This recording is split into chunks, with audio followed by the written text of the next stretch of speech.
Maintenant, je vais accueillir Sylvain Bedel. Sylvain Bedel, directeur général France de Corteva Agrosciences. Sylvain, si vous pouvez venir à côté de moi.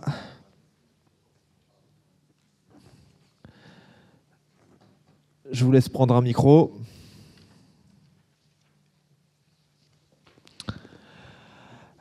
Alors déjà en introduction, peut-être un mot pour rappeler ce que représente Corteva Agrosciences en France. Quelques chiffres, quelques données de contexte. Bien sûr. Déjà, bonjour. Bonjour Vincent, bonjour à toutes et à tous. Donc, effectivement, déjà, je voudrais dire que je suis ravi d'être parmi vous aujourd'hui dans le cadre des controverses. Je trouve que c'est toujours un lieu intéressant d'échange avec des sujets vraiment d'actualité. Donc, je représente donc la société Corteva Agrisciences. Corteva, c'est une entreprise qui met vraiment la technologie, l'innovation au service des agriculteurs et de l'agriculture en général. On va dire qu'on développe des solutions pour les agriculteurs sur différents dossiers, les semences évidemment, la protection des cultures, les biosolutions et l'agronomie digitale. Et on a une très forte implantation en France parce qu'on a 3 sites de production, 8 centres de recherche et développement, ainsi qu'un centre dédié au traitement des semences. Alors, vous avez entendu l'étude, vous étiez également là pour la présentation de Jean-Marc Jancovici. Est-ce qu'il y a des éléments qui vous ont marqué ? Oui, alors, je trouve que l'étude était particulièrement intéressante parce qu'elle montre un certain nombre d'inquiétudes des agriculteurs. Notamment, ils expriment leur inquiétude face aux risques climatiques, aussi l'incertitude face aux problématiques réglementaires et législatives. Il y avait une chose intéressante pour moi aussi, c'est le fait qu'ils disent qu'ils étaient prêts à adopter des pratiques plus durables. Et puis le dernier point qui m'a marqué, c'est que je crois que c'est en gros 60% des agriculteurs disent que la pérennité de leur exploitation va passer par plus de productivité, ou en tout cas un maintien de la productivité. Donc je trouve que ces 3 points extrêmement intéressants, parce que sur ces 3 points, précisément, Corteva peut répondre. Comment ? Sur le fait de pouvoir un peu gérer les risques climatiques. On développe des nouvelles variétés en ce moment, et on va encore en développer plus avec des nouvelles techniques qui vont apparaître, je l'espère, dans le futur, qui vont permettre de développer des variétés qui seront plus résilientes face aux risques climatiques. Deuxièmement, sur la durabilité. Toutes nos innovations sont durables. Et notamment, on développe d'ores et déjà des itinéraires bas carbone sur un certain nombre de cultures. On est capable aujourd'hui de produire du lait bas carbone. On est capable de promettre à un agriculteur qu'il va produire un lait où il va réduire la production de méthane de l'ordre de 5% par litre de lait. Voilà. Et sur le dernier point que j'évoquais sur la productivité, c'est aussi pour nous, ça ne passera que par l'innovation. C'est l'innovation qui, demain, va permettre aux agriculteurs de maintenir, voire d'augmenter la productivité de leurs exploitations. Alors, vous parlez beaucoup d'innovation, c'est un mot fort qui revient souvent chez Corteva, dans le discours de Corteva, mais concrètement, l'innovation chez Corteva, ça veut dire quoi ? Ça se traduit comment ? Alors, concrètement, l'innovation, c'est ce qui va permettre de relever les défis climatiques, je l'ai évoqué, les défis démographiques, et de relever un certain nombre de contraintes qui s'imposent maintenant aux agriculteurs. Alors, pour être un petit peu plus précis sur ce point de l'innovation, chez Corteva, il y a 3 axes d'innovation. Le premier, c'est améliorer le profil des solutions existantes en développant des nouvelles molécules plus durables, en baissant énormément les doses d'utilisation. Ça, c'est le premier point. Le deuxième point, c'est tout ce qui concerne les biosolutions. On en parle beaucoup, tout le monde en parle des biosolutions. Qu'est-ce que c'est les biosolutions chez Corteva ? Dans un contexte, évidemment, où on veut réduire, où les molécules disponibles pour les agriculteurs vont être réduites à l'avenir, on le sait, au niveau de l'Europe et de la France. Et puis, on veut des solutions, les agriculteurs veulent des solutions à juste titre, tout aussi efficaces et plus durables.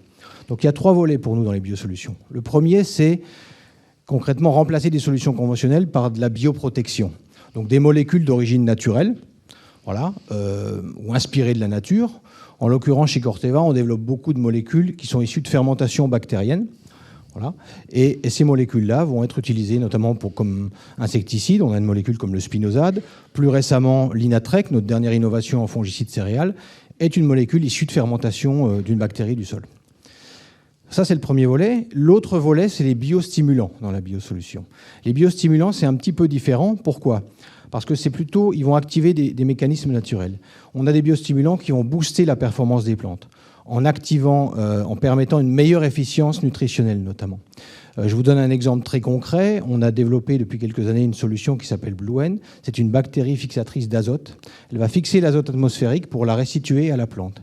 Donc on va permettre d'apporter une nouvelle source complémentaire à l'agriculteur d'azote non fossile pour soit complémenter sa fertilisation habituelle, soit la substituer.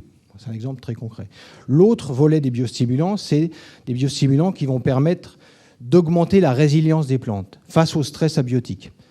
Stress climatique, notamment le froid, le chaud, le gel, la grêle. On a développé des solutions d'ores et déjà qui vont permettre à un agriculteur d'avoir des solutions pour lutter contre ces stress, notamment une solution qui s'appelle Bioforge qui va permettre d'agir sur la production de l'éthylène. Voilà. Donc ça, c'est les deux volets. Et le troisième volet, qui est, je dirais, presque le plus nouveau, innovant, on va dire, c'est ce qu'on appelle les NGT. Donc les nouvelles techniques génomiques qui font beaucoup parler, je pense, en ce moment. Et c'est un formidable accélérateur de la sélection variétale. Si j'ai 2 minutes, je voudrais rappeler l'origine des NGT. En fait, ce qu'on sait peu, c'est que ces NGT, c'est une technologie qui est inspirée de la nature. Finalement, quand on reprend l'origine de cette technique-là, c'est un chercheur qui avait observé le comportement de bactéries lactiques, donc ce que vous avez dans vos yaourts, et avait remarqué que ces bactéries étaient capables de se débarrasser de virus qui les infectaient en pratiquant la technique des ciseaux moléculaires. Donc cette technique-là, qui a été après étudiée, décrite par une chercheuse française, Madame Charpentier, et qui a fait l'objet d'un prix Nobel en 2020, cette technique-là, ça s'appelle la technique CRISPR-Cas9 en français. Et cette technique-là va permettre de modifier finalement le matériel génétique existant sans ajouter d'ADN externe. Ça, c'est extrêmement important. Et donc, on va changer d'échelle dans la sélection. On va passer de quelques années de sélection à quelques mois. On va permettre justement de développer des nouvelles variétés plus résilientes par rapport au stress climatique, notamment plus résistantes au stress hydrique, qui pourraient être plus résistants face aux tempêtes. J'ai en tête, par exemple, le développement chez nous de maïs à ce qu'on appelle à plus faible taille, qui vont être plus résistants à l'averse, très concrètement. On développe aussi demain des variétés plus résistantes aux maladies. Vous pourrez avoir qui pourront vous affranchir d'utiliser certains fongicides. Et puis, j'aime donner aussi cet exemple d'un partenariat qu'on a avec l'INRAE en France, un partenariat public-privé, pour développer des nouvelles variétés de soja dont on va pouvoir avancer la floraison et qui seront adaptées à nos latitudes. Voilà, donc il y a énormément... Pardon.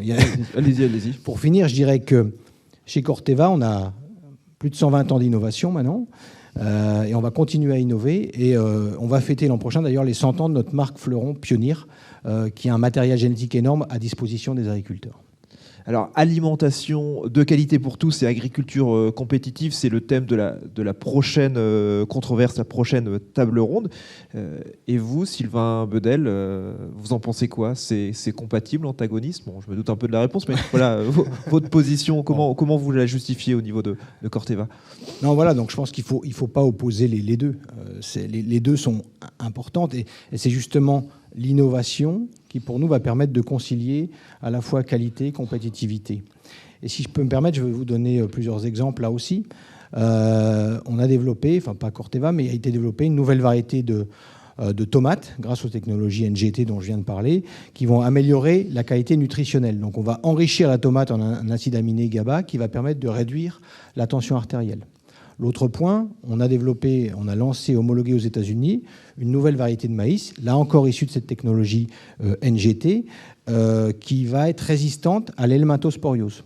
Donc très concrètement pour l'agriculteur, quand il va semer cette variété, il n'aura pas besoin de traiter contre l'helminthosporiose.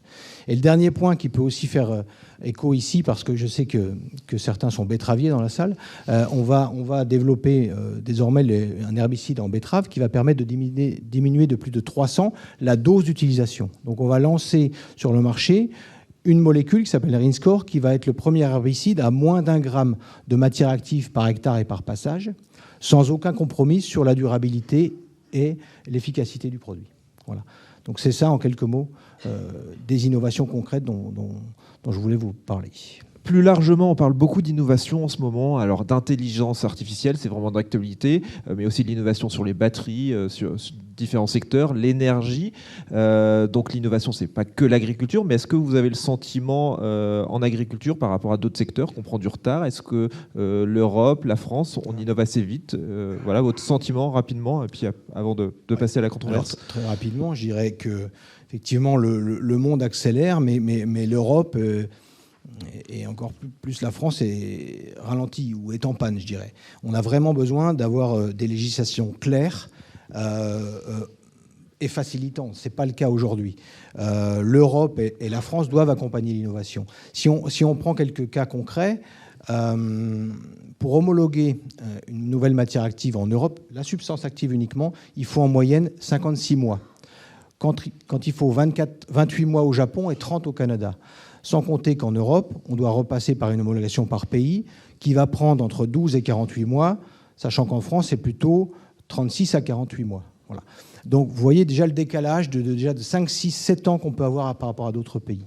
Et puis, je pense que pour les NGT, il faut rapidement qu'on ait un cadre facilitant et opérationnel pour accélérer ces technologies-là. Donc, de manière un peu générale, on a besoin de visibilité sur ces différents dossiers, très rapidement. Merci beaucoup Sylvain Bedel. Donc on retiendra voilà, votre besoin de visibilité.